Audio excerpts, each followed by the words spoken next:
2, 1. And it is day 2 in the East London International Convention Centre on the 26th of February 2025. It is the first day. We are speaking all things policy in the TVET sector. And today, joining me, it is Mr. Zandisile. Is it Nchwanti? It is Mr. Zandisile Nchwanti, who is the Deputy Principal Registrar at the college, Lovedale. So I want him today to discuss with me specifically matters that pertain to policy on the ground level. And that is the end user of this entire system, and that is the student. He is one of the people that truly understand student services within the TVET sector, in particular, of course, narrowing it down to particularly this institution called Lovedale. Now, thank you very much for joining us. You are one person who understands the meaning of dealing with a student on a daily basis. Student services is part of your office. Take me through the engagement process or the policy discussion process. In its nature, how is it? Is it democratic? Is it easily accessible for students? Or is it difficult to find students being part of the engagement when discussing policies that affect them in the very institutions that they are studying at? Thank you very much, madam, for having me. Yes, I'm Zandisile Nchwanti, a deputy principal at the college. Yes. Yes, I can say with the most highest conviction that the elections or even the discussions at the college is democratic in every respect. It is a principle that we are promoting at the college, that platform of open engagement, which starts with the highest level of student leadership, which is our SRC executive. We first present the issue to them to say we need to work on these policies, and the way to do it, we need to craft a way forward on how we can also involve other structures inclusive of the entire student population. So the first point of departure is our SRC. Then we go on board to invite all student political organizations. That is your EFF, Student Command, that is at the college, your SASCO, that is at the college. So they converge or get together under one roof and discuss the reviewal of all the policies.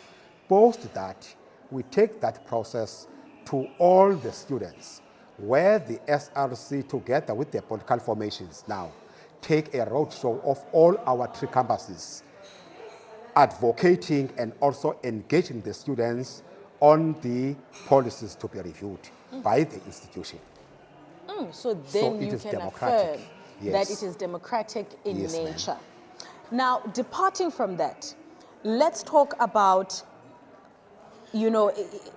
how would you say, or how would you term, and that's number question, let me put it this way. Which subject that deals with policy or is indirectly or directly linked to policy that you would say is a burning subject amongst the students? Thank you. You know, we normally fight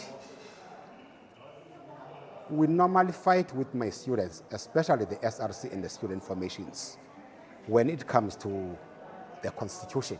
Yes. Remember, the Constitution is the sole document that is guiding or giving us the marching orders in terms of who should be part of the SRC or the student leadership. And in that Constitution, there's a very important clause that says, for you to be eligible to stand for any SRC position, this is the pass mark that is expected of you. What normally happens now is that most of the students who are highly political and vocal at the college level, they normally find it difficult to hit that target. Then now opening up a way for those that are less vocal now to come together and be pushed to the election trail for the positions in the SRC. Even though they are not qualified. No. Or they don't meet always the qualify. prerequisite. They always qualify. But what is the burning issue is that we always fight on that academic criteria, the clause the itself, because prerequisite. they always want me to revoke it or to withdraw it so that everybody is having a stake to participate in the election. But it's a policy issue. It has to be implemented. A student, for him to be an SRC or occupy SRC office, must at least attain 60% academic achievement. And that is the overall average that one must Yes, of adhere course. to. That's the average. Otherwise, we even appreciate if you go as far as 70%, 8 or even 100. You see? So year in and year out, they always dispute and contest that clause. Particularly the 60% And in average. each and every year, they always ambush my office to say I must set up a task team because they don't want the current SRC. Simply knowing that they are pushing me to withdraw that academic criteria, which we are using as a benchmark for anyone to be an office bearer of the SRC. Oh man, I did not know that was also a burning issue, because to my surprise, burning matters would be that pertain to policy is the administration of NSFAS, infrastructural policies, and so forth. So it's quite amazing and amusing to me that that would be a matter that it's a matter of discussion and of debate amongst students. Is there any other one that you would like to share with us? Yes, it is a matter of debate. The other policy, though we are not fighting about it, but I think it's high time that we will fight about that policy now because of the administration. Remember, at a college level, we also have a student code of conduct. Yes. That sets out now strict rules on how students should behave. Yes. And it starts off at campus level, wherein we have a campus investigation committee. And the recommendations and findings of that campus investigation committee are forwarded to us at the head office. Yes. So the onus now is on us Yes. to implement the recommendations. So now that we are having, yes, let me also cite that there's also instability in terms of leadership at the college, that we are not fully implementing some of the policies. Yes. But it is our wish that we implement these policies, and also we encourage the campus investigation team to also exercise its role, fully knowing that we are supporting the work that they do at the campus level.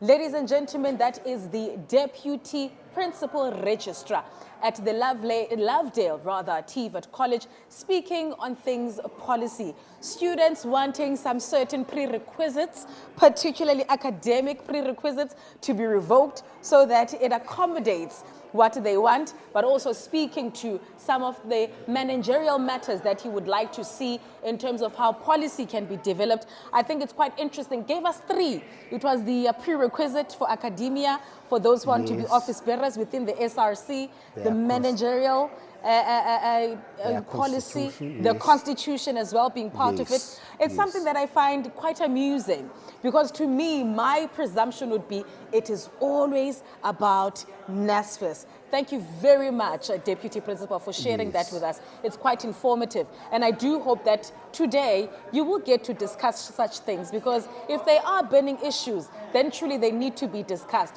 But yeah, unfortunately, a prerequisite is a prerequisite. And academic achievement is quite very crucial and important. Anything that you want to add further? Yes, ma'am. I just want to add something on the aspect of NSFAS. It's not that we are not fighting about NSFAS, but the beauty of NSFAS and even the eligibility criteria. Yes. The criteria is clear. Very clear. For everyone, and that criteria is communicated with all the students, so they understand who is eligible to be funded and who is not. Yes. So there are also a plethora of policies or even the circulars that are even accompanying the eligibility criteria, which we implement at college level, because the criteria is clear. Even if we fight, but you point to the criteria that they cannot dispute. Yes. I Thank love you. this. This is so practical. This is exactly what I was talking about when I said I would like to hear practical examples where we are dealing with policy, and policy is a matter of contention. And this is such a practical and a beautiful example of what we mean when we are speaking all things policy, and particularly policy development related to student involvement, academic achievement, NSFAS eligibility, its policy, how it should be implemented, and so forth. Thank you very, very much to the Deputy Principal that is a registrar within the Lovedale College, and that is Mr. Zandisile Nchwanti. Thank you very much, sir, for joining us. Thank you and very I hope much, that you ma'am, have for a having me. wonderful day. Thank you so much. And we wrap this interview up as we're about to go into another interview for the day. Please keep that conversation going on social media, and we will make sure that we get to speak to all the relevant stakeholders that are here.